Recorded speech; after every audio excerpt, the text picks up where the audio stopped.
Við erum mættir hérna á næst seinustu umferð í Íslandsmeistara mótaröðinni í snjókrossi, CBD snjókrossið, 4. umferð og það er smá senkun á þessu og við fengum Alex, Ameríkustrákinn hérna með okkur í stúdíóið í smá stutt viðtal, bara recap af vetrinum hans, hvernig hann er búinn að vera og hérna hverju plönir fyrir næsta ár og sumarið og hannig og segja okkur eins, hvað ertu búinn að, þú tókst þátt allan veturinn úti? Jöp, tókum, ég veit ekki, þetta við fórum 5 ferðir út.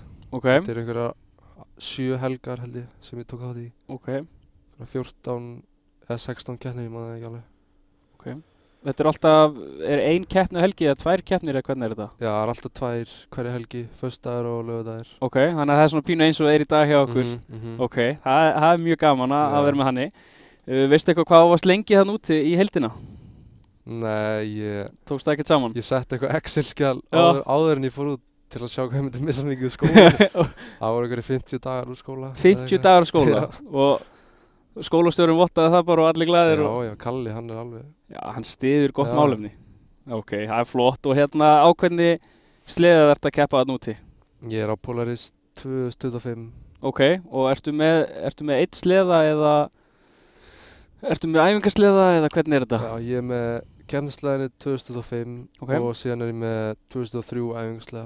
Ok, og þá, þetta svolítið öðruvísi heldur en hérna, ertu með einhverja svona lokaða kerru eða?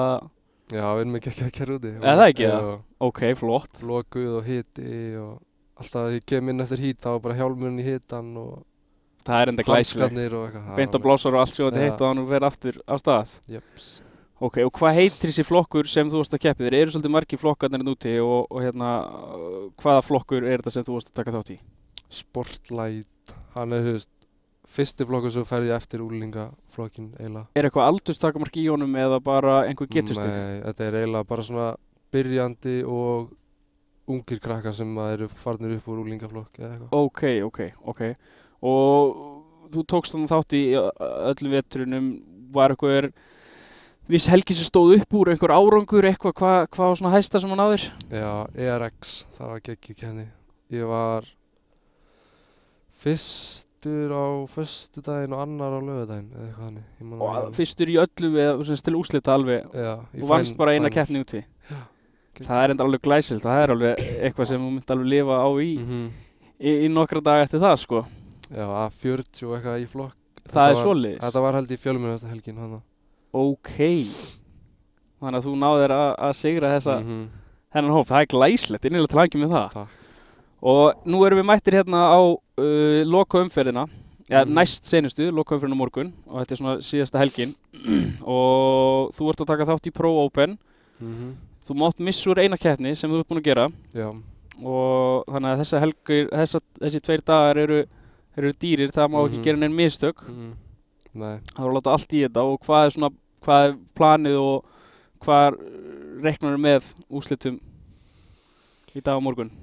Planið er alltaf að vinna, skilur, en Riley og Lebel og Heckmann eru allir mjög góðir. Ég hef búinn að horfa í allan vetur keppa úti, þannig að þú veist hvað þeir geta. Það eru að koma 3 útlendingar og það eru 2 úr Pro-flokknum sem er besti flokkurinn úti og hinn er úr Pro-light, var það ekki? Já. Hann fór upp í Pro-light í fyrra. Ok, og hann er búinn að skila góða niðurstöðum líka? Já, hann er búinn að vera alveg mjög góður. Og það eru 2 Polaris-ökumenn og 1 BRB-ökumaður og þannig að þú horfir á þá sem mestu ógnina, það er ekki Íslendingarnir sem ert að horfa, þú horfir bara á hina? Jú, ég horf á Íslendingarna líka, sko. Ok. Já. En, já, mér langar að reyna að berjast eitthvað við þá, kannski. Já, þannig að startið er hérna 1, 2 og 3. Og eitthvað. Já, startið er 1, 2 og 3 og svo þarftu bara þannig að þú eru ekki að vinna þig upp, þá þarftu frekar að halda þínu stað. Það er mjög gott. Þannig að og núna fer þá síðasta helgin á stað og hvernig er þá sumari hjá þér? Leggur allt til hliðar og fer bara rektina eða ertu að reyna að halda þessu upp í einhverju annari íþrótt eða? Já, ég tek oftast motocrossi með. Já. Það er planið í sumar. Ok. Og rektina náttúrulega líka og já. Og ætlar að keppa þau öllum motocross-keppnum hérna í Íslandi og... Já, ég býst því. Ok. En þá erum við aðeins að fara fram í tíman. Hvernig er íhugað næsti vetur hjá þér? Hvað er planið? Planið er að fara aftur út og fara upp flokk, fara í sportflokkin sem bara flokkinu fyrir ofan. Og já. Og einhverja samningsviðræði við lið eða fara feðgarnir aftur full swing? Já, það verður svolítið komið ljós á næstu vikum, ég veit ekki. Við ætlum eitthvað að hringja út og svona. Já, en eins og ég vetur, fenguð þið einhvern stuðning frá eins og Polaris bara Race Department eða fenguð þeir náttúrulega með Kyle Paulin, þekki hann vel og eins og Riley Bester og Levi liði, þetta þekki þetta vel núna, fenguð einhvern stuðning fyrir þeim, einhverja hjálp eða? Sko, Kyle búinn að vera mjög góð við mig alltaf, hann kemur alltaf upp að mér og segir mér hvaða línur eru bestar og svona fyrir reysuna því hann gera það náttúrulega fyrir Riley og Adam. Og síðan Polaris búinn að vera alltaf betur og betri við okkur eftir að sáu árangur. Já, sáu árangur, þá hjálpaði alltaf meira og meira. Það mjög gott, það bara, veistu þú ert að gera eitthvað rétt. En eins og með kúplingar og einhver svona leyndamáli, er eitthvað afhjúpað þarna fyrir þig? Er það bara bakvið luktar dyr? Já, eiginlega, það búið lítið, við fáum bara basic setup hjá Polaris vagninum sjálfum. Þeir hjálpa okkur mjög mikið, já. Þannig að það verður eitthvað fyrir næsta ára að reyna að grúska upp eitthvað.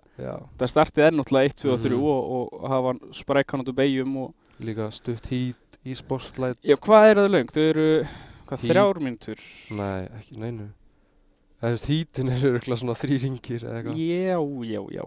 Eða 3, 4, final kannski 3 mínútur eða eitthvað. Já, og hvernig... Ég glemdi aðeins að spyrja til það. Hvernig þú kvalifæðir með tíma til að komast inn í þetta? Þetta náttúrulega svo margir keppendur.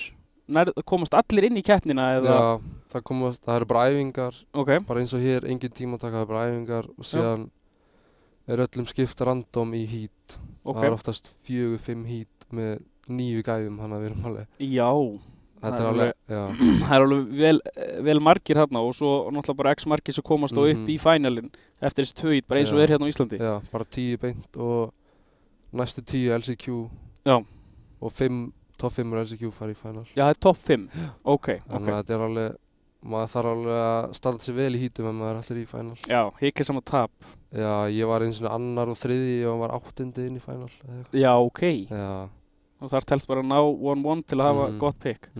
En þetta verður bara áhugavert og sérstaklega þetta verður gaman að sjá bæði þið koma hérna heim og hérna keppa hérna og reyna að miðla reynslunni úr Ameríku. Við erum með svona aðeins mýkri braut núna, þannig að það kannski brautin fyrirgefur meira heldur en hefur verið að gera íslenskum mælikvarða og hérna svona aðeins, kannski hægt að taka aðeins meiri sénsa þegar brautin er svo mjúk, þegar vindurinn kannski múin að lægja eitthvað og hérna, það verður bara virkilega gaman að sjá þig bærast með þessu strákum og hérna, það er nú gaman að fá aftur ungan mann á velunarpallinn sko. Henda þessu gömlu kempum á hann. Þannig ég óska bara til hamingju með veturinn og gangi þér innilega vel í dag. Takk.